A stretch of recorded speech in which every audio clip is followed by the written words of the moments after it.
Initially intended for rehabilitation, Pilates is increasingly being recognized in clinical settings for improving movement quality and aiding musculoskeletal recovery.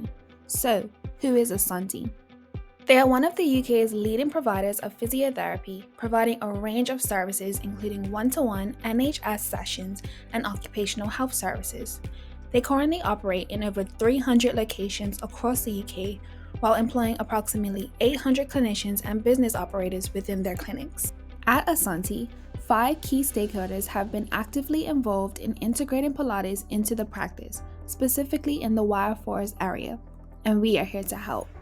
Their primary concerns include longer waiting times to see physiotherapists, an increased number of referrals, and dissatisfied clients, which ultimately decreases the value of care Ascenti is able to provide. So, how did we solve this? Extensive research indicates that the principles of Pilates align with the main goals of rehabilitation. Virtual Pilates was proposed so that patients could have an active role in their rehabilitation journey, to remove geographical barriers when clients are unable to travel, and to improve adherence by freeing up space in busy clinic schedules.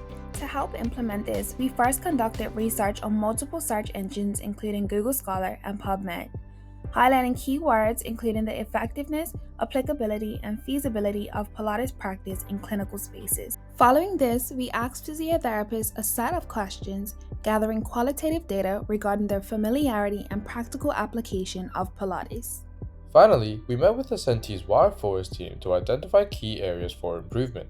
Gathering quantitative data, we highlighted the average monthly completed appointments, customer satisfaction scores, patient improvement rates, and the average patient journey.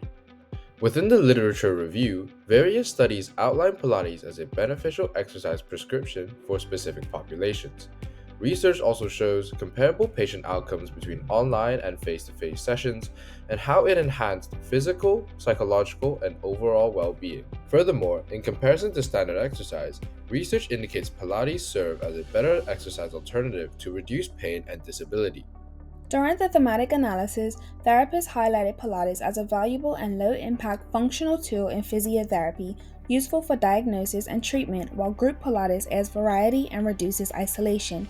However, online Pilates faces challenges like limited hands-on correction, tech issues, and patient disconnection, though it can lead to in-person rehab. Physios emphasized the need for CPD and better access to equipment.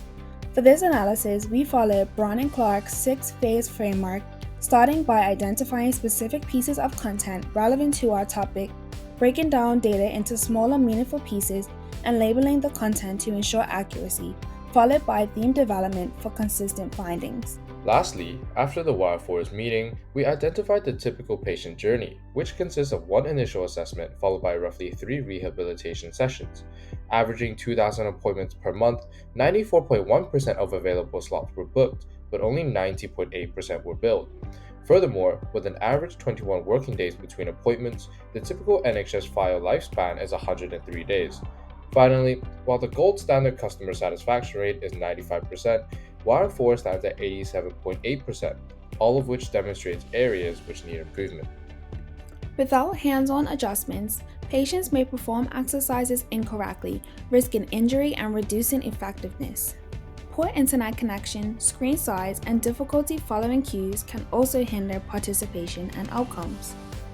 Without trained physiotherapists, Pilates integration may lead to inconsistent delivery. Additionally, limited funding, space, and equipment pose challenges to implementation and sustainability. So, what do we recommend? Firstly, we suggest to offer weekly online Pilates classes. By doing so, this reduces the overall waiting time between appointments, improve patient engagement due to more availability within clinics, and reduce dropout rates, which has been previously demonstrated within the Grimsby area due to an increase in patient satisfaction and recovery rates. Another recommendation we suggest is to implement Pilates training for physiotherapists. With 22% of the population projected to be older adults by 2050, not only will this allow Ascenti to expand their virtual rehabilitative services to treat common issues like lower back pain, but free up face-to-face appointments for patients in need. In conclusion, these recommendations will collectively strengthen Ascenti's ability to adopt Pilates into their services. As a next step, we aim to seek approval in piloting the service and incorporating an evaluation phase where patient outcomes can be measured.